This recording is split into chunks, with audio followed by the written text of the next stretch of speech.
A paz do Senhor Jesus, meus irmãos, aqui é o evangelista Jefferson Vicente para mais uma pré-aula da nossa revista da editora Betel. A nossa lição de hoje é a lição de número 13, cujo título é A Relevância e a Esperança da Volta de Cristo para a sua Igreja. Irmãos, nesse nosso encontro de hoje nós vamos estudar acerca do arrebatamento da igreja. No entanto, a nossa revista ela deu mais ênfase à parte da bem-aventurada esperança, o quão ter a esperança, ou alimentar essa esperança, ou viver a esperança da volta de Jesus, é fundamental para a igreja.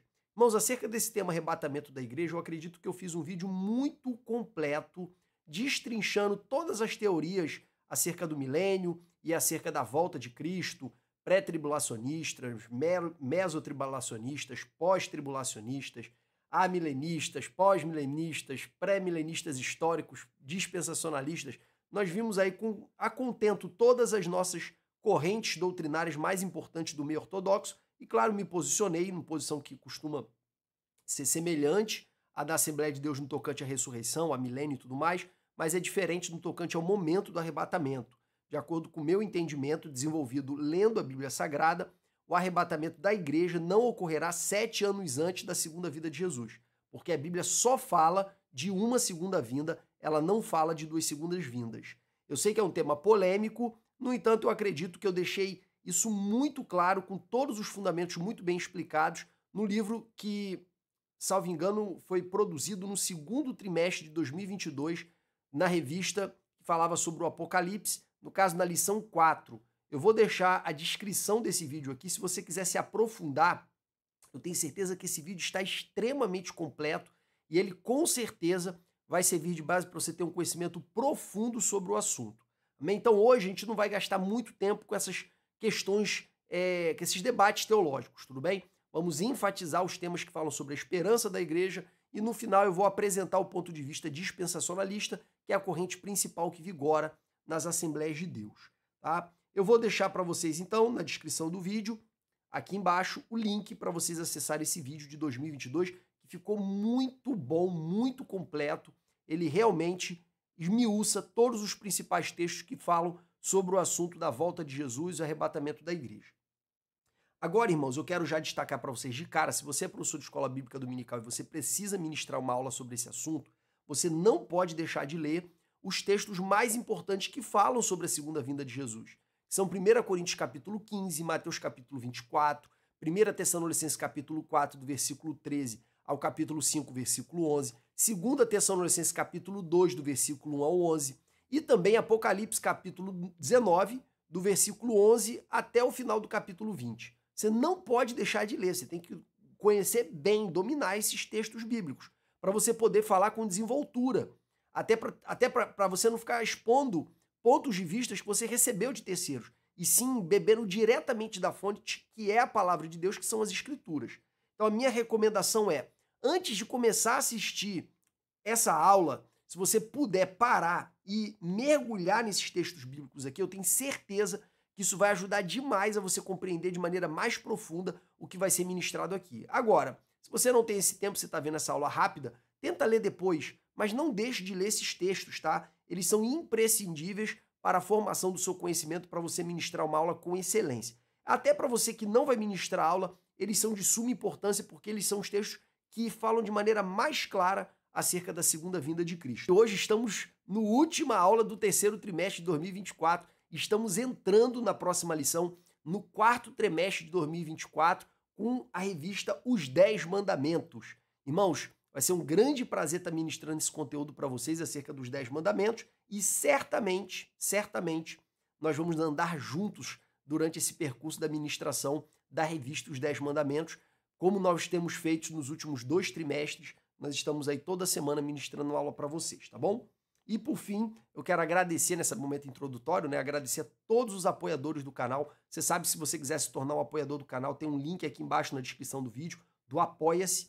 Através desse link você pode ser um colaborador para manutenção, para continuidade desta obra. E além disso, se você quiser ter acesso ao nosso slide, o nosso slide fica disponível em Word, em PDF, no link que está no Apoia-se. Você se torna apoiador, depois quando você acessar o link pela segunda vez, depois de já ser um apoiador, vai aparecer para você, vai ficar disponível para você uma postagem onde eu coloco o link lá com a minha pasta do Google Drive com todos os slides do trimestre inteiro, tá bom? Então vamos agora para a nossa vinheta e no retorno vamos começar a exposição da nossa aula.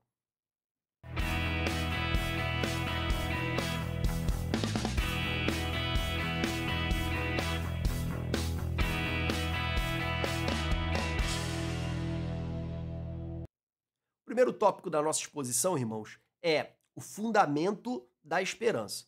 Esse tópico aqui coincide exatamente com o tópico que está na nossa revista, tá? Claro, com as minhas complementações, mas é exatamente o mesmo nome que está na revista. Mas antes de nós entrarmos na exposição dele, eu gostaria de convidar você para curtir esse vídeo. Você que nos acompanha, quer que esse vídeo chegue a mais pessoas, que o YouTube recomende esse vídeo, não deixe de curtir. Coloque o seu comentário aqui embaixo também, meu irmão, em nome de Jesus.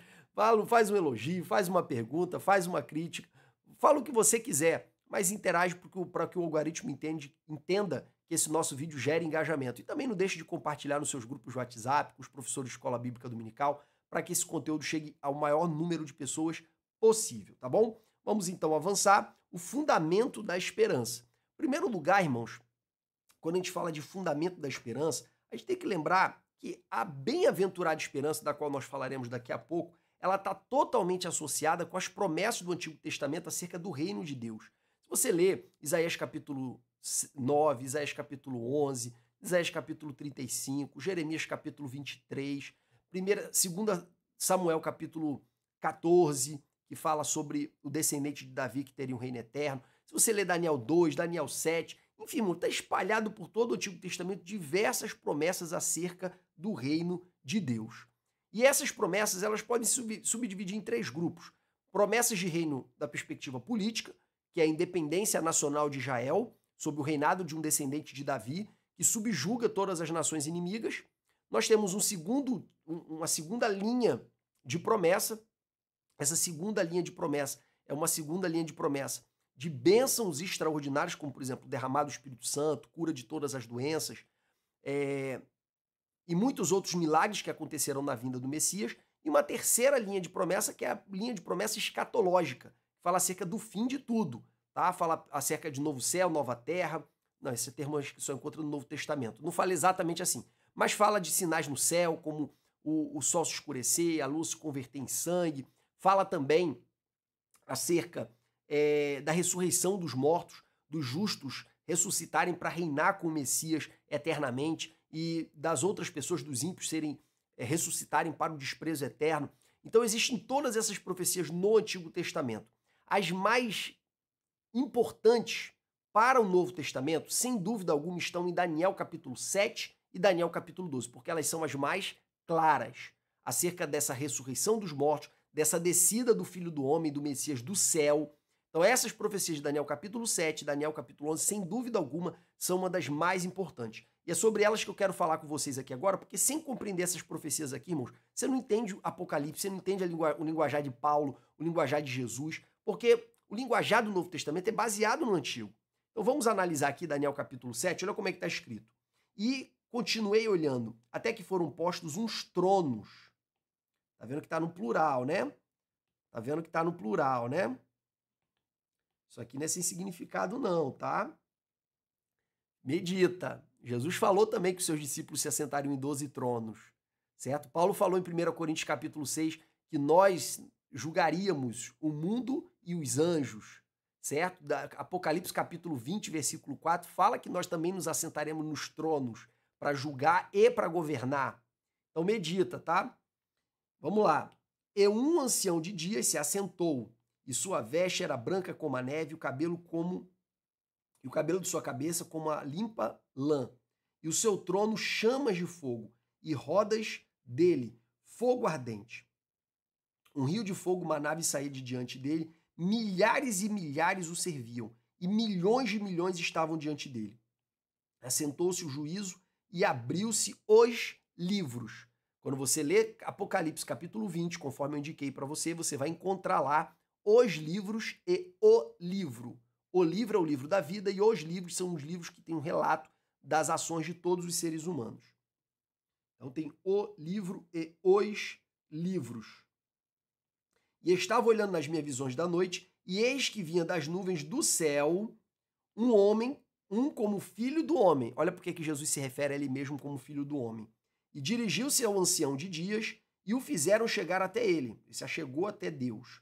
E foi-lhe dado o domínio e a honra e o reino para que todos os povos, nações, línguas o servissem. E o seu domínio é um domínio eterno, que não passará. E o seu reino, o único que não poderá ser destruído. Aqui Daniel está contrapondo o reino que o Filho do Homem estabeleceria em relação aos reinos do mundo, que são representados pela estátua de Daniel, no capítulo 2, e pelos 4 seres viventes, pelos 4 animais, seres viventes da ideia de Apocalipse, né? Pelos 4 animais de Daniel, capítulo 7, tá bom? Que estabeleceram, representavam reinos humanos que teriam fim. Mas o reino do Filho do Homem não teria fim jamais.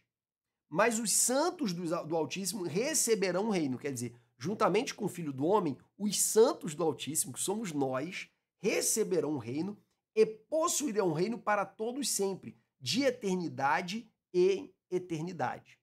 Então fala que o Filho do Homem vai reinar e os santos vão reinar com ele. Isso vai fazer todo sentido daqui a pouco, tá? E eu olhava e eis que uma ponta fazia guerra. Isso aqui são termos também lá do Apocalipse, você vai encontrar o dragão, a antiga serpente, com 10 chifres, que se convertem em 8 chifres. Você vai encontrar que a base daquela profecia de lá está aqui em Daniel capítulo 7. Mas depois disso, que esse animal aqui, que tinha 10 chifres, que virou 8 chifres, porque um derrotou 3 e tomou o lugar deles, se tornou proeminente. Então, o que era 10 nações, que eram os 10 dedos, viraram 8, porque uma nação nova ocupou o lugar de 3. Quando isso acontecer, esse reino aí, o oitavo, né, porque ele derrotou 3, o oitavo, ele vai ter um governante que vai proferir palavras blasfemas contra o Altíssimo e tentará destruir os seus santos. Ora, quem são os santos? Se nós cremos que nós vamos reinar com Cristo, os seus santos somos nós, certo? E ele tentará nos destruir, correto? Continuando, mas o juízo estabelecer-se-á, e eles tirarão o seu domínio, para o destruir, para o desfazer até o fim. E o reino, e o domínio e a majestade dos reinos, debaixo de todo o céu, serão dados ao povo dos santos do Altíssimo. Seu reino será um reino eterno, e todos os domínios o servirão e lhe obedecerão. Então a ideia de Messias, aqui é um Messias que vem dos céus, nas nuvens, para estabelecer um reino, juntamente com os seus santos, e esses reinos derrotarão os reinos desse mundo, representada por essas 10 nações que depois se transformam em 8, e que é capitaneada por um ser que vai proferir palavras blasfemas contra o povo de Deus e irá persegui-lo, tá bom? Depois nós também temos algumas promessas explícitas acerca da ressurreição dos mortos. A mais clara é Daniel capítulo 12, versículo 2 e 3. Mas você vai encontrar também em Isaías e em Oséias. Eu não vou fazer a leitura aqui, deixo isso como dever de casa para vocês, professores de Escola Bíblica Dominical, textos do Antigo Testamento que falam claramente da ressurreição dos mortos. Não por acaso, quando Jesus se apresenta para Marta, no momento da morte de Lázaro, ele fala para Marta, Marta, eu sou a ressurreição e a vida, quem crê em mim, ainda que esteja morto, viverá. E Marta nem se liga que Jesus está falando que podia ressuscitar Lázaro naquele momento. O que vem na cabeça dela, eu sei, Senhor, que tu és o Messias de Deus, que tu és o Cristo de Deus, e que tu realmente vai ressuscitar o meu irmão no último dia, ou seja, no grande dia da sua manifestação. Então ela cria que Jesus era o cumprimento das profecias de Daniel capítulo 7 e Daniel capítulo 12, que quando o Messias se manifestasse, ele iria ressuscitar os mortos, de acordo com a crença corrente dos fariseus, que era a crença popular mais forte naqueles dias, certo? Então, com base nesses textos bíblicos, eles criam na ressurreição dos mortos. Além disso, Jesus estava debatendo com os saduceus que não criam na ressurreição dos mortos, porque eles só acreditavam nos 5 primeiros livros do Antigo Testamento e não acreditavam na canonicidade dos livros proféticos. E Daniel é um livro profético, não está entre os 5, não está dentro do Pentateuco. Então eles vão indagar Jesus acerca da ressurreição dos mortos, sendo que, se eles não acreditam em Daniel, se eles não acreditam em Isaías como sendo textos canônicos, como é que Jesus poderia sustentar, defender a ressurreição dos mortos nas Escrituras? Só que Jesus foi além. Jesus usa Êxodo capítulo 3 para dizer que está escrito que Deus é Deus de Abraão, de Isaac e de Jacó. E Deus é Deus de vivos e não de mortos. Então Deus usa o Pentateuco, Deus usa a Torá para combater o pensamento dos saduceus que não acreditavam na ressurreição dos mortos, tá bom, irmãos?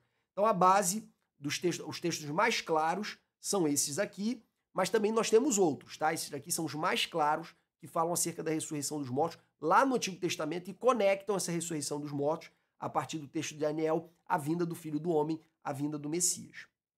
Depois, nós temos o próprio Jesus falando da sua morte, da sua ressurreição, falando do seu retorno para estabelecer o seu reino e recompensar os seus servos, que culminaria também na ressurreição dos mortos, né, irmãos? Então, segundo as próprias palavras de Jesus, ele seria entregue aos principais dos sacerdotes, ele morreria, ele padeceria, mas ele ressuscitaria ao terceiro dia. Ele mesmo disse, eu não perco a minha vida, eu não tomo a minha vida, eu mesmo a dou para voltar a tomá-la. Jesus falou em vários momentos para eles não se turbarem, não se preocuparem, que ele vai para o Pai, mas ele vai voltar. E disse também que não nos deixariam órfãos, mas voltaria para nos buscar. E aqui, irmãos, esse voltar para nos buscar é para nós nos encontrarmos com ele nos ares, sermos arrebatados, né? E voltarmos também para a terra para reinarmos junto com ele. Porque o reino vai ser aqui. O reino não é no céu, o reino é na terra. O reino é dos céus porque ele vem do céu para a terra. Mas o reino não é nos céus. Tá? Isso não tem nenhuma repercussão, não tem nenhuma base lá no Antigo Testamento. Sempre no Antigo Testamento fala de uma ressurreição dos mortos na terra. Por isso que Jesus vem estabelecer o reino milenar aqui, tá bom? Então o próprio Jesus promete que ele vai voltar para ressuscitar o seu povo, para estabelecer o seu reino e para estar com os seus, correto? Depois, nós temos, em outras palavras, de terceiros, lá no Antigo Testamento, vários textos bíblicos que falam acerca dessa vinda de Jesus para a nossa salvação, para a nossa redenção, para a ressurreição dos mortos. Tá? E como Apocalipse é muito inspirado em Daniel, ó, eis que venho com as nuvens, exatamente como está escrito em Daniel capítulo 7, tá bom? Que fala aqui que ele vem com as nuvens. Então, ó, eis que venho com as nuvens. E todo olho verá, até mesmo os que o transpassaram, e todas as tribos da terra se lamentarão sobre ele. Sim, amém. Então, Jesus promete claramente que ele voltará. E aí, irmãos, nós temos também acerca dessa ressurreição, de que ele subiu e que ele disse que ia voltar, várias passagens bíblicas dos apóstolos testemunhando acerca destas coisas, tanto da sua morte, como da sua ressurreição, como da sua ascensão e da promessa do seu retorno. Eu coloquei alguns textos aqui muito claros desse testemunho apostólico. E todos os apóstolos, irmãos, criam que Jesus iria voltar. E essa esperança do seu retorno, essa esperança que ele viria estabelecer o reino, um reino eterno, um reino do descendente de Davi aqui na terra sobre Jerusalém, essa esperança, irmãos, essa bem-aventurada esperança, ela foi defendida com unhas e dentes no Novo Testamento. Por quê, irmãos? Porque a tendência, conforme o tempo vai passando, a gente vai esfriando na esperança, a gente vai parando de esperar a volta de Jesus. Em todo o Novo Testamento, nós vemos palavras de ânimo para a gente não perder a esperança. Inclusive, já na época do Novo Testamento, alguns homens já diziam que a vinda de Jesus está demorando muito, que ele não vai vir. Aí vem Pedro e diz, olha só, Deus não tarda. Para Deus, um dia é igual a 1000 anos e 1000 anos é igual a 1000 dias. Se ele está esperando para que outros se convertam, isso não quer dizer que ele abandonou sua promessa. Ele vai voltar, certo? Então, Paulo e os outros apóstolos, eles falam dessa bem-aventurada esperança, que é o aparecimento da glória de Deus e do Senhor Jesus Cristo. E essa esperança, irmãos, ela faz com que a gente não sejam como os demais. Por quê? Porque quando alguém perde um ente querido, essa pessoa tem a certeza que, de acordo com a vida sem esperança, de que nunca mais verá o ente querido novamente. Mas nós não somos como quem não tem esperança. Aí que já tem um efeito prático da esperança. Fazer com que a gente não seja como quem não tem esperança. Como quem pensa que depois da morte acabou tudo. Nós não somos assim. Então a gente não tem que ficar atormentado acerca dos que dormem. Aqueles que dormem em Cristo vão ressuscitar. Nós vamos voltar a conviver com eles para sempre. Outro efeito prático é que se nós temos a esperança de que seremos como ele é, nós que temos essa esperança, desde já purificamos a nós mesmos. Por quê? Porque eu sei que eu vou ser como Jesus. Enquanto eu não sou em plenitude aquilo que serei um dia, já irei trabalhando para ser em parte aquilo que um dia serei em plenitude. Então, se eu sei que eu vou ser perfeito, glorificado como Cristo, eu vou trabalhar para ser santo hoje, para me tornar aos poucos aquilo que serei em plenitude em algum momento, que é o momento da sua vinda. Paulo também fala para Timóteo que desde agora a coroa da justiça já está guardada para mim. Eu sei que eu tenho uma coroa e ela me será dada naquele dia. Dia que tem letra maiúscula, que é o dia da vinda do Senhor. E não somente assim a mim, mas todos que amam a sua vinda. Todos que amam a sua vida. A gente não tem que só esperar, a gente tem que amar a vinda de Jesus. A gente não tem que só manter essa esperança viva, a gente tem que amar essa vinda. Depois, irmãos, eu entro aqui no segundo tópico, a recompensa, a importância e o poder da esperança. Primeiro, falamos, fazendo uma breve retrospectiva, acerca das promessas do Antigo Testamento, acerca do reino de Deus, da ressurreição dos mortos. Fizemos aqui uma passagem bem rápida. Depois falamos acerca do anúncio da morte, ressurreição, ascensão e retorno de Jesus. Mostramos também que essas informações compõem aquilo que nós podemos chamar da bem-aventurada esperança e que nós precisamos amar essa vinda. Nós precisamos conservar essa esperança. Então, irmãos, continuando, agora nós vamos ver outros detalhes dessa esperança, como a recompensa que está associada a ela, que não é apenas a ressurreição dos mortos, é também a ressurreição dos mortos, a importância dessa esperança, a gente não pode viver sem ela, e o poder dessa esperança, o efeito prático que ela tem sobre a nossa vida. Vamos lá, primeiro, a recompensa dessa esperança.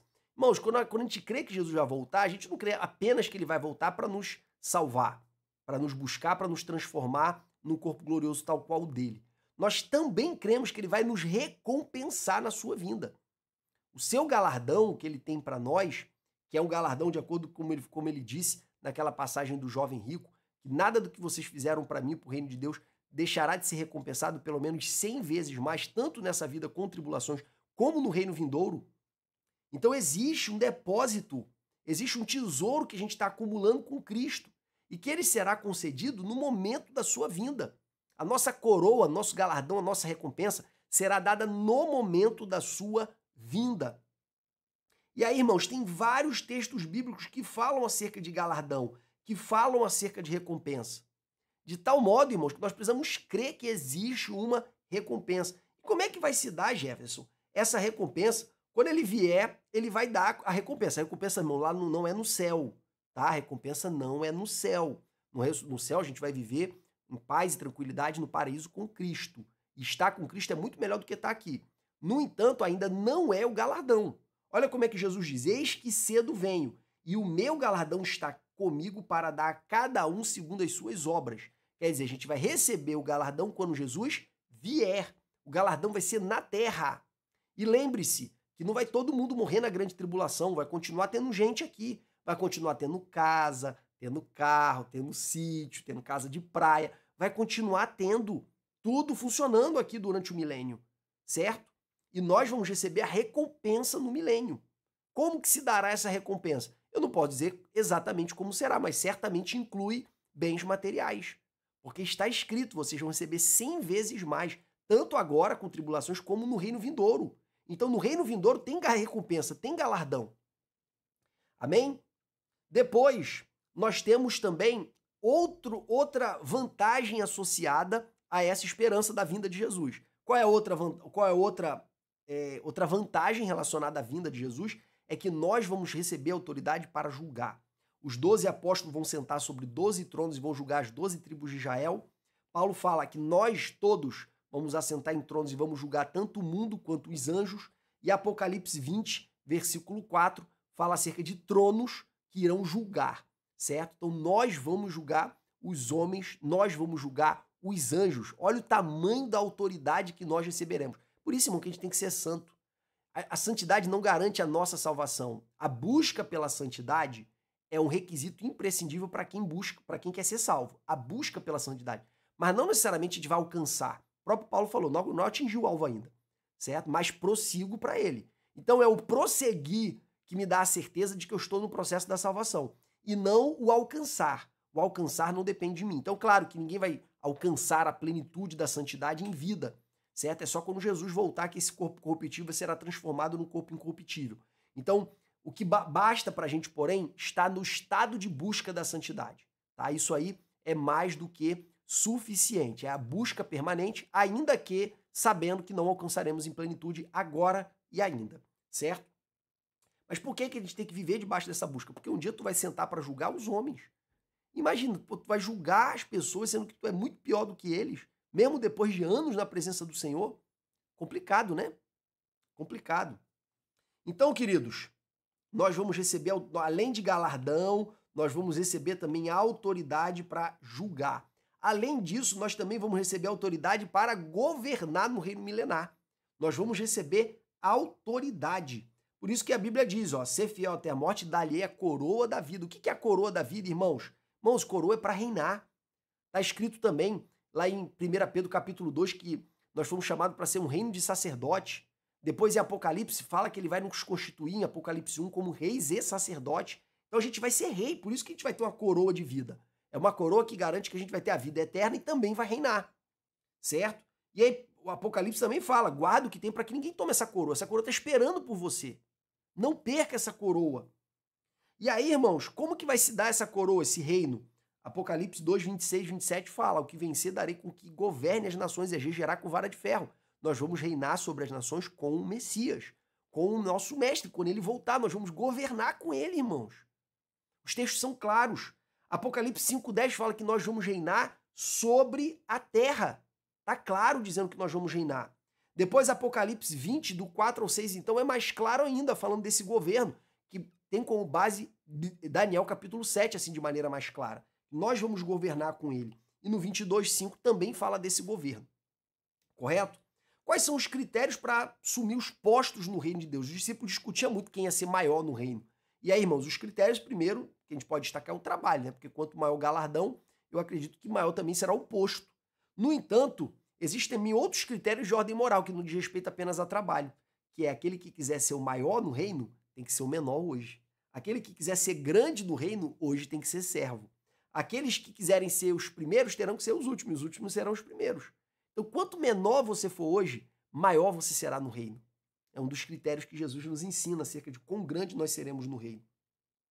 Então, irmãos, nós devemos orar para que o reino venha.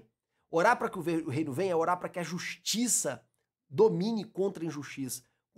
Orar para que o reino venha é orar para que o bem ele se sobreponha definitivamente contra o mal. Orar para que o reino venha é orar para que Cristo ele receba a glória que ele é digno de receber. Porque ele é digno. Ele é digno de desatar o livro e seus 7 selos. Ele é digno de estabelecer os destinos da humanidade. Porque ele foi morto para ser digno.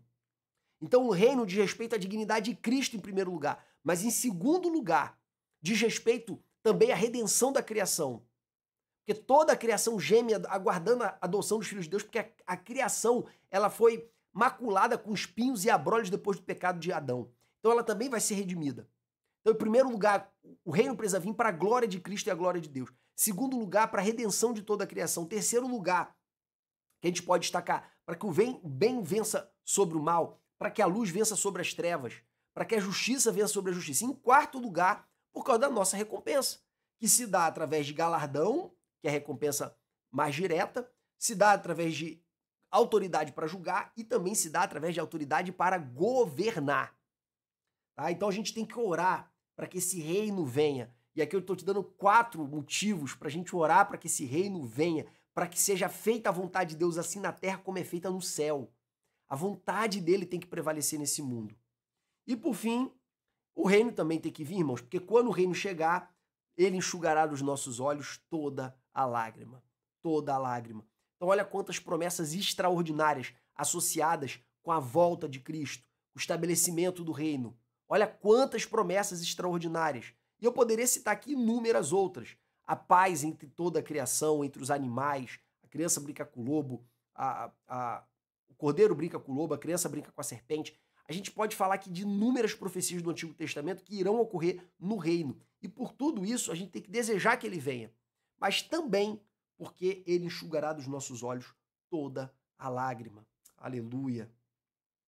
Então, irmãos, ser firmes e constantes, sempre abundantes na obra do Senhor, porque o vosso trabalho não é vão no Senhor. Essa é a conclusão do capítulo 15, de que Paulo fala acerca da ressurreição dos mortos. Então, tendo essa esperança, irmãos, a gente tem combustível para vencer. Eu vou mostrar isso daqui a pouco para vocês. Mas vamos avançar.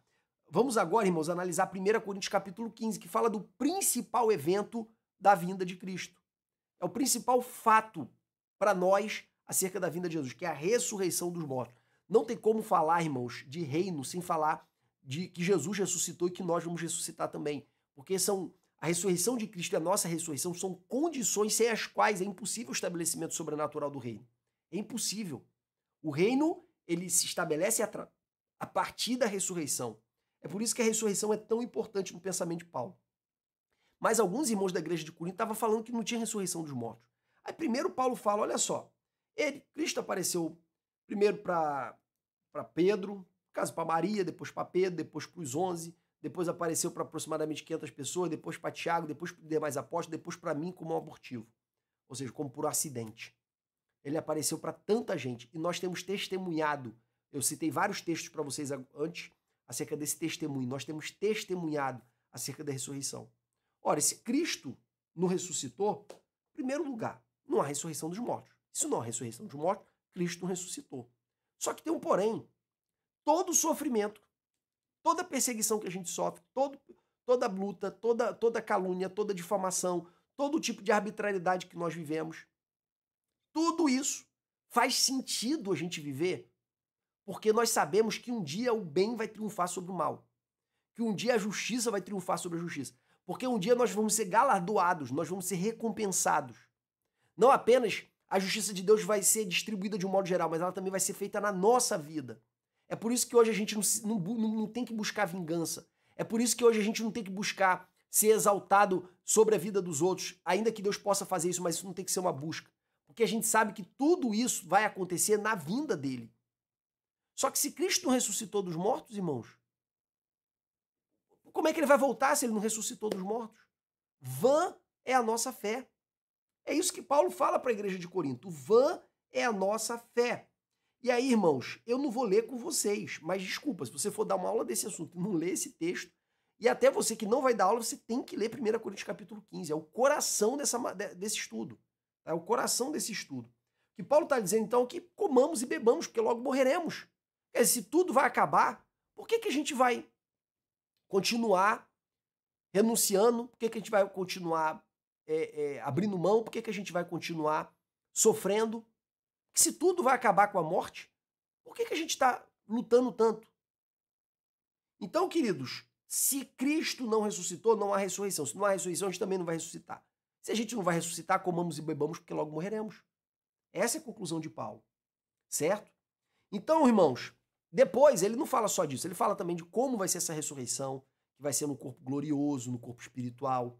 O corpo espiritual, irmão, nem é um corpo carnal, porque carne e sangue não herdarão o reino, e nem é um corpo, e nem é só espírito, porque a gente vai ser semelhante a Cristo, conforme 1 João capítulo 3, versículo 2. E Jesus, ele podia ser tocado, ele falou para Tomé para tocá-lo. Jesus comeu com os discípulos na beira da praia, lá em João capítulo 22, salvo engano. Então, é um corpo que ele não é um corpo físico normal, mas também não é só espírito, ele é um corpo espiritual. Ele é algo aí no meio, que eu não sei explicar como é que é. Porque o próprio Jesus, apesar de ter dito para Noé tocar nele, a Bíblia diz que os discípulos estavam trancados e Jesus apareceu entre eles e diz: Pai seja convosco. Então, ele tem propriedades de espírito, mas tem propriedades físicas. A gente não sabe explicar exatamente como é, certo? Então, Paulo desenvolve esses temas também. Ele desenvolve. Eu não vou ler aqui. E, por fim, ele chega à conclusão, falando acerca dessa extraordinária ressurreição. E aqui, irmãos, eu vou ler, irmãos. Eu tenho que ler, porque é tão lindo, que eu acho que é um desperdício deixar de ler esse texto. Vamos lá? Perdão. Olha como é que está escrito. Eis aqui vos digo um mistério. Na verdade, nem todos dormiremos, mas todos seremos transformados. No momento, no abrir e fechar de olhos ante a última trombeta, ou seja, diante da última trombeta, não é antes da primeira, é diante da última, porque a trombeta soará e os mortos ressuscitarão incorruptíveis e nós seremos transformados. Quer dizer, o morto vai ressuscitar incorruptível e nós vamos ser transformados também para ter um corpo incorruptível. Porque convém que isto que é corruptível se revista da incorruptibilidade e o que é mortal se revista da imortalidade. E quando isto que é corruptível se revestir de incorruptibilidade, e isto que é mortal se revestir de imortalidade, então cumprir-se-á a palavra que está escrita: tragada foi a morte na vitória. Onde está, ó morte, o teu aguilhão? Onde está, ó inferno, a tua vitória? Ora, o aguilhão da morte é o pecado, e a força do pecado é a lei, mas graças a Deus que nos dá a vitória por nosso Senhor Jesus Cristo. Portanto, meus irmãos, aí chega a conclusão, sede firmes e constantes, sempre abundantes na obra do Senhor, porque o vosso trabalho não é vão no Senhor, vai ter recompensa. Vai ter recompensa. É isso que ele está falando, irmãos. Outra coisa, irmão, tendo em vista essa recompensa, ela é fonte de força para ressignificar, para nos ajudar a ressignificar e suportar os sofrimentos. O sofrimento já para de ser visto como uma fonte de dor e passa a se tornar uma fonte de recompensa. Olha como é que está escrito, irmãos. Eu vou ler, ó, os 3 textos são maravilhosos. Os 3 são maravilhosos, mas eu só vou ler 2 Coríntios 4,16. Por isso não desfalecemos, mas ainda que o nosso homem exterior se corrompa, o interior, contudo, se renova de dia em dia. E por que ele se renova? O exterior está sendo ferido, está sendo machucado, o contexto é esse, está sendo triturado. Mas em vez da gente se abater, a gente se renova por dentro. Por quê? Porque a nossa leve e momentânea tribulação produz para nós um peso eterno de glória, muito excelente, não atentando a nós pelas coisas que se veem, mas para as que se não veem, porque as que se veem são temporais, ou seja, dura pouco, mas as que não se veem são eternas. Ou seja, o sofrimento, que aparentemente é uma fonte de dor, de abatimento, para nós é uma fonte de galardão, de recompensa, de exaltação.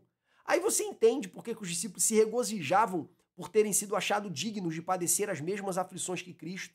Aí você entende por que Paulo e Silas estavam cantando na prisão. Eles podiam estar blasfemando, mas eles estavam adorando na prisão, no cárcere inferior, onde caíam os dejetos dos outros presos. Aí você compreende, irmãos, aleluia, você compreende por que esses discípulos eles eram tão diferenciados. Por que eles eram tão diferenciados? Eles olhavam para o sofrimento, em vez de ver uma fonte de dor, eles viam uma fonte de alegria, porque eles sabiam que era fonte de recompensa, era fonte de galardão. Como é que, irmão, nós vamos abandonar essa tão bem-aventurada esperança? Como é que a gente vai negligenciar essa tão bem-aventurada esperança? Como é que a gente vai deixar de falar sobre ela? Então, por isso, não percam essa esperança. Retenhamos firmes a confissão da esperança, porque fiel é o que prometeu. Conserve a confissão dessa esperança. O autor da carta aos Hebreus, que escreve para um povo que estava sendo perseguido e estava pensando em desistir de Cristo e voltar para o judaísmo, ele escreve para eles: não rejeiteis, pois, a vossa confiança, que tem grande e avultado galardão, porque necessitais de paciência, para que, depois de haver feito a vontade de Deus, possais alcançar a promessa. Porque ainda um poucochinho de tempo, e o que há de vir virá, e não tardará. Mas o justo viverá da fé. Você vai sobreviver pela fé, meu irmão. Pode ficar tranquilo, você vai aguentar. Você vai sobreviver pela fé. E porque o coração de Deus não se alegra com que recua. Você vai sobreviver pela fé. Pode ter certeza. Nós, porém, não somos daqueles que se retiram para a perdição, mas daqueles que creem para a conservação da alma. Ou seja, quando a gente crê, a nossa alma é conservada. A nossa alma é mantida, é sustentada pela nossa fé e pela nossa esperança. A fé é o firme fundamento das coisas que não vimos, mas cremos. A esperança é a capacidade de esperar mesmo, de esperar, de aguardar. Então, queridos, tendo em vista isso, a gente tem que conservar essa esperança. E, por fim, a nossa revista fala da esperança do arrebatamento da igreja, que é a esperança do arrebatamento, que é a mesma da ressurreição dos mortos. Tá, irmãos? A gente vai falar agora muito especificamente sobre isso, de maneira muito rápida, tá bom? Mas antes, eu gostaria de convidá-lo, você que você ainda não é apoiador do canal, para se tornar um apoiador do nosso canal. Você ajudando com o Apoia-se, que é um link que está aqui embaixo, basta clicar no link, e lá tem várias opções de apoio. Além de ajudar na manutenção do canal, você também ajuda, pode ter certeza disso, você também ajuda que esse trabalho chegue a outras pessoas. Porque a continuidade desse trabalho, irmãos, é árdua. A continuidade desse trabalho é árdua. O investimento é pesado. Agora mesmo eu acabei de comprar uma luz, R$ 1.400. Quer dizer, não é um investimento barato. uma luz. Eu não estou falando nem da lente, de outras coisas que a gente quer adquirir para sempre estar aperfeiçoando o produto aqui, os vídeos para vocês, tá bom? Então, se você sente no coração ser um apoiador, não deixe de apoiar, em nome de Jesus. Vamos lá, então, falar sobre a esperança do arrebatamento da igreja? Queridos, quando a gente fala da esperança do arrebatamento, primeiro, você tem que voltar em 1 Coríntios, capítulo 15, certo? Não esses versículos aqui, esses daqui, ó. Esses versículos aqui, do 51 ao 53, 54, tá? Ele fala acerca do arrebatamento, fala da ressurreição junto com o arrebatamento, tá bom? E Paulo desenvolve esse tema também aqui em 1 Tessalonicenses, capítulo 4, versículo 13 ao capítulo 5, versículo 11. Irmãos, eu, infelizmente, não vou conseguir ler isso para vocês. Como eu disse, eu vou colocar aqui na descrição do vídeo um vídeo de 2 horas que eu esmiuço esse assunto, eu esmiuço esses textos, tá? Se você quer saber qual é a posição teológica mais adequada no tocante à interpretação desses textos, esse vídeo, irmãos, ele é completíssimo. Eu indico que você assista, tá? Da mesma forma, 2 Tessalonicenses capítulo 2, versículo 1 ao 20, do 1 ao 12, também é um texto que fala sobre essa segunda vinda de Cristo. E aí, irmãos, como será o arrebatamento da igreja? Como será? Certo? Como será o arrebatamento da igreja? Primeiro, irmãos, só quero relembrar, para quem não vai assistir o vídeo de 2 horas, que é muito mais completo, entra no debate teológico muito mais no detalhe, que aqui, ó, é a primeira vinda de Cristo, certo? Vou colocar assim, pra você enxergar melhor. Primeira vinda. E aqui vai ser a segunda vinda. Esse período aqui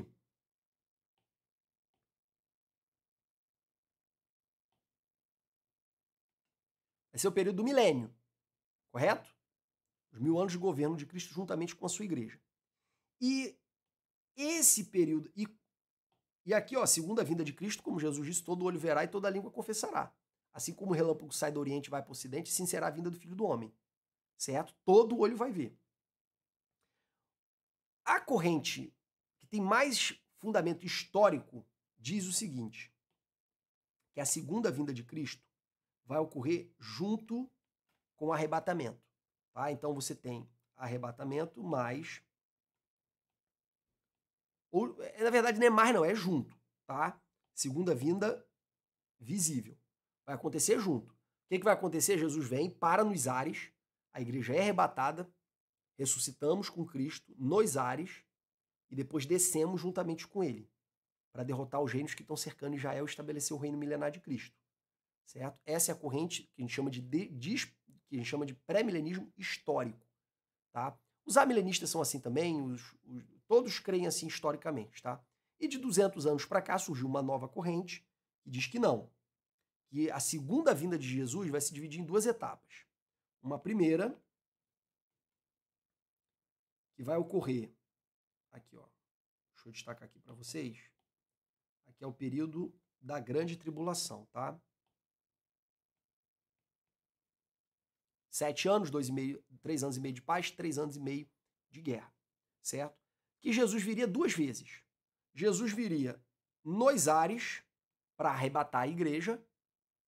Então, ele viria uma primeira vez antes da grande tribulação para arrebatar a igreja e viria uma segunda vez de maneira visível. Qual o problema dessa corrente? Não tem nenhum texto bíblico que diz isso claramente. São inferências, tá? São inferências que vão gerar essa conclusão. Não existe nenhum texto bíblico. Se você tirar o óculos do dispensacionalismo e ler o texto bíblico, você não vai encontrar nenhum texto explícito falando de uma segunda vinda secreta antes da segunda vinda visível. Você não vai encontrar. Você vai encontrar textos falando do arrebatamento e falando dessa manifestação de Jesus na segunda vinda. Textos que falam como se fosse uma coisa só. Você não vai encontrar texto falando que isso vai ocorrer em momentos distintos. Tá? Não existe. Tá? Texto claro falando. Ele vai vir uma vez secreta antes da grande tribulação e vai vir uma segunda vez visível após a grande tribulação. Não existe esse texto. Tá? Mas é a corrente que prevalece na Assembleia de Deus. Historicamente, uma corrente muito frágil. Tá? Dizem que tem algum autor do 3º século que já defendeu isso, mas isso é muito discutível. Tá? No longo da história da igreja, o posicionamento clássico sempre foi o o pré-milenismo histórico, que defende que arrebatamento acontece no mesmo dia da segunda vinda e não em dias diferentes, tá? Então, para a nossa denominação, o meu posicionamento é diferente, porém eu tenho que apresentar para vocês o posicionamento da nossa denominação. Jesus virá em duas vezes distintas.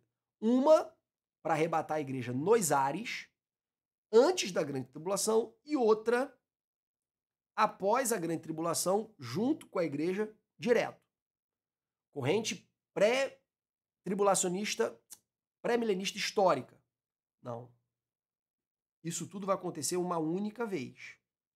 Jesus vem nos ares para, arrebata a igreja e já desce com ela para estabelecer o reino. Tá bom? São as duas posições aí que têm mais força dentro da academia. Entre os reformados, eles acreditam nisso aqui também. Entre os pós-milenistas, os reformados normalmente são amilenistas, tá? Eles creem nisso aqui também, tá bom? Só os dispensacionalistas acreditam nessas duas datas distintas. Mas vamos lá. Primeiro, correntes acerca do milênio. Primeira coisa que você precisa saber. Eu vou falar aqui de maneira muito rápida. Lá no vídeo de 2 horas eu explico melhor. Você tem os amilenistas, que acreditam que Cristo já está reinando. Você tem o pós-milenista, que acredita que o reino de Cristo vai ser estabelecido progressivamente. E você tem o pré-milenista, que diz que Jesus está reinando no céu de maneira parcial, mas ele só vai reinar em plenitude após a sua segunda vinda. Vai estabelecer o milênio após a sua segunda vinda.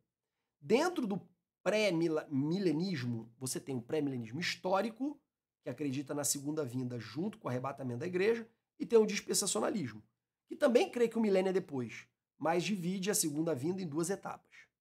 Tá bom? É isso que eu coloquei aqui para vocês, eu não tenho como esmiuçar por causa que a proposta fugiria da nossa proposta. Tá?